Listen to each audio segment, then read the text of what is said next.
Allô Lucie, what's up? Nous, on a passé la journée à nettoyer notre quartier. Bah, tu sais, maintenant, chaque geste compte pour la planète. Au fait, tu sais toi si c'est bien les fonds ISR?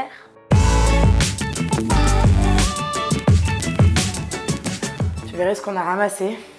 Un désastre. On a beaucoup discuté avec les autres participants. Alors il y avait Samira, qui était en phase avec 83% des citoyens qui pensent qu'une action efficace serait de boycotter les produits néfastes pour le climat. Et alors Polo, lui, il était super enthousiaste quand il a appris que l'environnement était devenu la première préoccupation des Français. C'est dingue quand il pense. Être content que la cause environnementale devienne la première préoccupation des Français. Ça veut surtout dire que la prise de conscience est désormais réelle. Et la bonne nouvelle, c'est que le citoyen, dans son rôle de consommateur, influence les entreprises. Et c'est vrai en tant que consommateur, mais ça l'est aussi en tant qu'investisseur. Comment ça? Eh bien, plus de 60% des investisseurs accordent une place importante aux impacts environnementaux et sociaux dans leurs décisions de placement. Tu veux dire dans leur choix d'épargnant? Tu connais les fonds ISR? Oui, c'est l'investissement socialement responsable.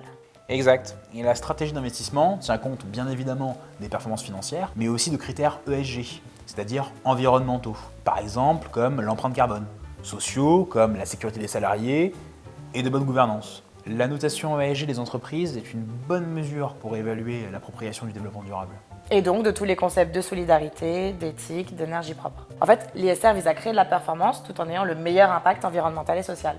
Avec tous ces nouveaux fonds qui se créent, on peut dire que les financiers surfent sur la vague écolo. C'est un peu l'effet mode. On pourrait le penser, sauf que la première société de gestion orientée ISR a vu le jour il y a 37 ans. Mais tu as raison, le développement s'accélère. Et l'ISR, ça fonctionne en termes de performance? Plutôt oui. J'ai lu une étude qui montre que sur 9 ans, le portefeuille des meilleurs profils ESG génère une performance 2,3 fois supérieure au pire profil ESG. Et le ratio rendement-risque est 1,7 fois supérieur. Donc oui, on peut dire que ça fonctionne. Comment bien choisir son fonds ISR? Avec les labels ISR, la méthode d'analyse ESG, la transparence du gestionnaire, ouais, pas simple. Non, moi je pense que je vais plutôt aller voir mon conseiller en gestion de patrimoine. Qu'est-ce qu'on va faire ce soir? Tu sais, vu notre état de fatigue actuel, je pense que ça va vite être extinction des feux.